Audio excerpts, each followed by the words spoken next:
All right, let's talk about this. The whole princess treatment thing. It's all over the internet. You see these videos of a guy drawing a bath for his girlfriend, complete with rose petals and a tiny rubber duck wearing a crown.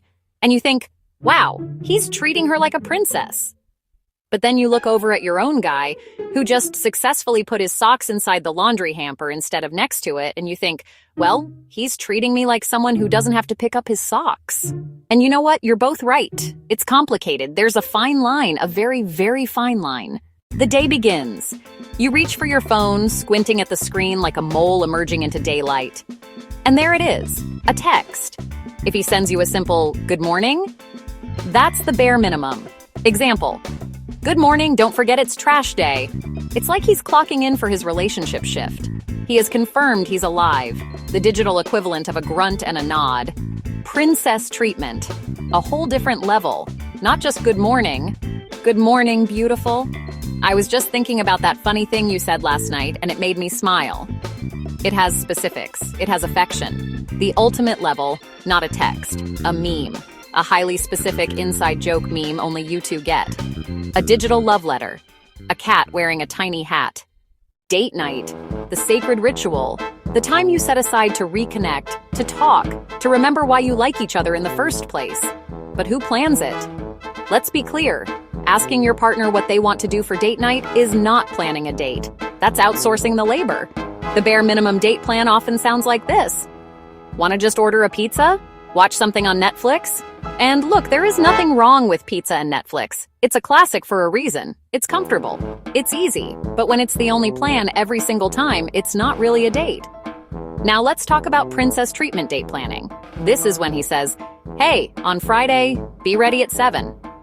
I made a reservation at that new Italian place you said you wanted to try. Whoa, stop the presses. He listened? He remembered? He took initiative? And for the crown jewel of date night princess treatment, a surprise. Not a surprise. I forgot to make a reservation kind of surprise. A real thoughtful surprise. Ah, the classic door opening debate. Is it chivalry or is it just a nice thing to do for another human being? Picture this. You're walking up to a coffee shop, your hands are full. Your purse, your phone, maybe a small dog you're smuggling in. If your guy gets to the door first and just walks right in, letting it swing shut in your face, well, that's not even the bare minimum. That's just rude. The bare minimum here is simple politeness. If he gets to the door first, he holds it open for you. That's it. It's what you would do for a stranger. So what does princess treatment look like when it comes to doors? It's all in the details. It's not just about the entrance to a building. It's the car door. And he doesn't just open it, he makes sure your coat, dress doesn't get caught when he closes it. He's not just opening a door, he's performing a small act of service. Anniversaries. The annual performance review of your relationship. This is a high-stakes game, people. And forgetting it? That's not just below the bare minimum. That's a relationship fireable offense. The bare minimum for an anniversary is acknowledging it. A happy anniversary text. A card he bought at the grocery store on his way home. Maybe he even picks up a sad-looking bouquet of flowers from the checkout aisle. It's the C+ of anniversary celebrations. You passed, but let's not brag about it. Princess treatment goes way beyond just remembering the date. This involves forethought. Weeks in advance, he booked a weekend getaway to that little bed and breakfast you mentioned once. The absolute pinnacle of anniversary princess treatment? It's a gift that is so deeply personal it makes you cry a little bit. Maybe it's a first edition copy of your favorite book. Let's venture into the most treacherous territory, the division of household chores. This isn't just about cleaning, it's about partnership. The bare minimum, he does his share, not a hero for basic tasks. He washes his own dishes, he does his own laundry, he knows how to operate a vacuum cleaner. Expecting applause for loading the dishwasher. It's kind of like wanting a trophy for breathing. We have men who think that taking out the trash is a romantic gesture. No, that's just preventing a raccoon infestation. Princess treatment is when he does a task specifically to make your life easier without you even asking. It's when you come home from a long, stressful day at work to find that he's already made dinner.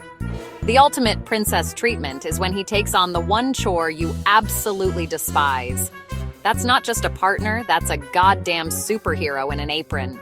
He's not just cleaning the house, he's caring for you. We all know the look. You're telling a long, detailed story about a conflict you had with a coworker named Brenda. You're passionate, you're animated, and you look over at your partner and his eyes are glazed over. The lights are on, but nobody's home. The bare minimum of listening is just that, not interrupting. He lets you finish, makes a generic supportive noise like, "Wow, that's crazy." This is passive listening, the human equivalent of a loading screen. He's physically present, but his mind is elsewhere, recasting the Marvel movies, or thinking about what's left in the fridge.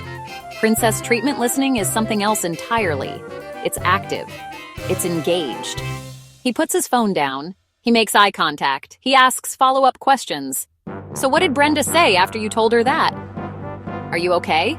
He remembers the names of your coworkers. The crown jewel of listening. It's when he brings it up later. Days later. Weeks later. "Hey, how did that thing with Brenda ever turn out?" Because he remembered. He stored that info away because it mattered to you, so it mattered to him. So, after all this, what's the verdict? Are you being showered with royal treatment? Or are you just getting by on the basics? It's probably a mix of both. And that's okay. No one is Prince Charming 24/7. Sometimes just getting the trash taken out on the right day feels like a massive win. Sometimes he'll surprise you with a perfectly planned date that makes you feel like the main character in a rom-com. Life is a balance. Don't keep a running tally of points. This isn't a competition. It's about feeling seen, appreciated, and cared for. The bare minimum equals respect and basic consideration. The princess treatment equals thoughtfulness and intentional affection. You need the first for a healthy relationship. The second is what makes it magical. A relationship can survive on the bare minimum, but it thrives on a little princess stuff. It's the cherry on top of the sundae, the sprinkles on the donut. I think the best thing we can do is talk about it and laugh about it. Sit down and ask, "Okay, be honest. When I leave my wet towel on the bed, is that below the bare minimum? Remember that time you brought me soup when I was sick? That was total princess treatment." It's about recognizing the effort, appreciating the small things, and maybe, just maybe, gently nudging each other to step it up a notch. It's not about demanding a crown. It's about building a kingdom together. Homework. Go home and start a conversation. Find out what makes your partner feel loved. Is it a grand gesture or a quiet act of service? What's their version of princess treatment? And what's yours? You might be surprised. You might learn something. You'll have something new to talk about besides what to watch on Netflix. You might get a few more rose petals in your bath, or at the very least, an empty laundry hamper. Some days that's just as good. Like, share and subscribe if you enjoyed this content.